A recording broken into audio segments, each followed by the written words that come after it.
Paldies par iespēju uzrunāt, un tiešām liels paldies organizatoriem par to, ka ir šī e-prasmju nedēļa, un mēs varam kopīgi aktualizēt visas tās tēmas, kas ir aktuāls un kurām varbūt ikdienā nesenāk laika pieskarties tik izsmeļoši.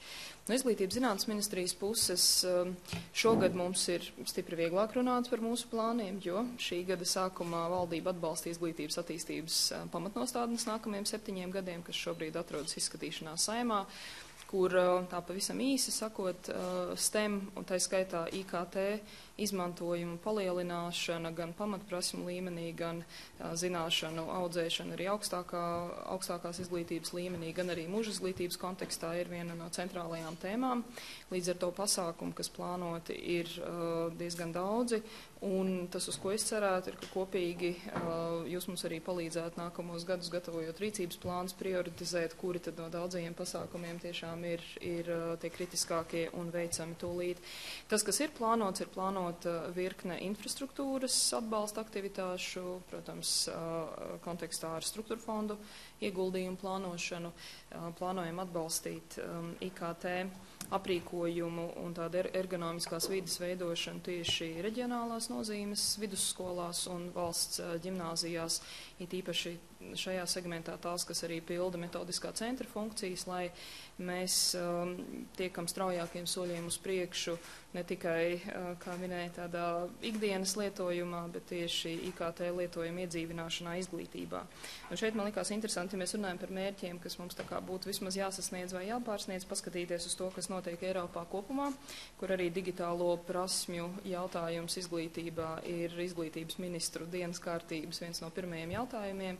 Tie apsekojumi nav ļoti iepriecinoši Eiropai šajā brīdī. Mēs runājam par to, ka 70% skolotāji Eiropas Savienībā kopumā atzīst, ka vajadzētu lietot informāciju, komunikāciju, tehnoloģiju sniegtās iespējas izglītības procesā, taču tikai 20 līdz 25% tiešām to izmantot kaut kādā mērā vairāk nekā tikai stundu sagatavošanai, tātad integrēti izmantotās sniegtās iespējas.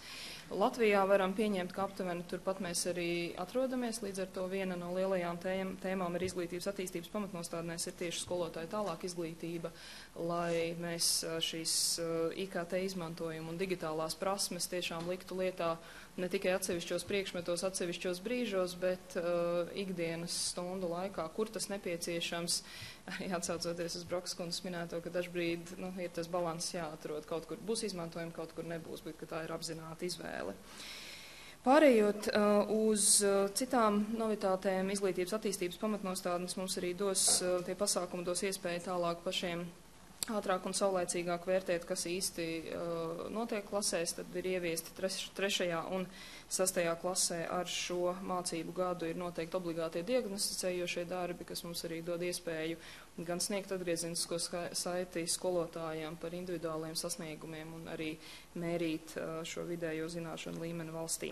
Un līdzīgi arī plānojam saskaņā ar pamatnostādnēm no 14. 15. gada uzsākt, no 16. 17. gadā jau ieviest diagnosticējošos darbus dabaszinātņu mācību priekšmetos un matemātikā 8., 9., 10. un 11. klasē. Un, protams, turpināsim diskusiju par dabaszinātņu eksāmenu sagatavošanos un to, kādā veidā labāk šo risināt. Par augstāko izglītību, tas, ko vēlētos uzsvērt, ka mēs diezgan konsekventi turpinām to, kas ir jau vairākus gadus uzsākts, un arī pagājušā gadā runājot par budžeta vietu sadali augstskolās, veicām pārdali no sociālajām zinātnēm un izglītības programmām uz dabaszinātņu, inženierzinātņu un matemātikas programmām.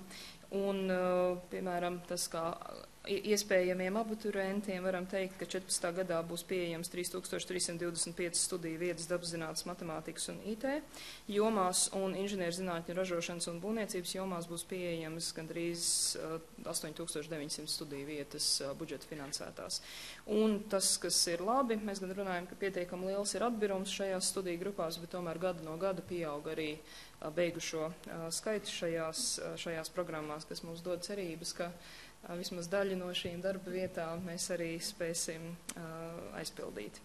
Un vēl arī priecē tas, ka, ja skatāmies 10 gadu, būtībā 8-10 gadu griezumā, 2012. gadā un ceram arī, ka 13. gada rezultāts apkopojot tā tendence būs ir vislielākais aizstāvēto promocijas darbu skaits IT jomā tieši, kas ļauj mums cerēt, ka arī zināmā mērā akadēmiskā personāla atjaunotne arī ir procesā. Lūk, un vēl būtiski man liekas uzsvērt, ka sadarbībā ar Liktu mēs tiešām ceram, ka šajā gadā mēs nokļūsim līdz labiem priekšlikumiem tam, kādai būtu jāizskatās informātikas mācību priekšmeta saturam 5. līdz 7. klasē, un tas arī tas ceļš, ko mēs ejam būtībā ar visām līdzīgām problēmām, tiešām paļaujamies un ceram uz nozaru iesaisti, lai sameklētu šos labākos risinājumus tam, kā mēs varam virzīties uz priekšu. Un īpaši paldies Latvijas par mācību iestāžu aprīkošanu ar Wi-Fi katrā reizē, kad ir īpaši profesionālās izglītības iestādēs, manuprāt, visas lielākais šobrīd ir izmantojuši šo iespēju un ceram arī uz šādu sadarbību. Paldies!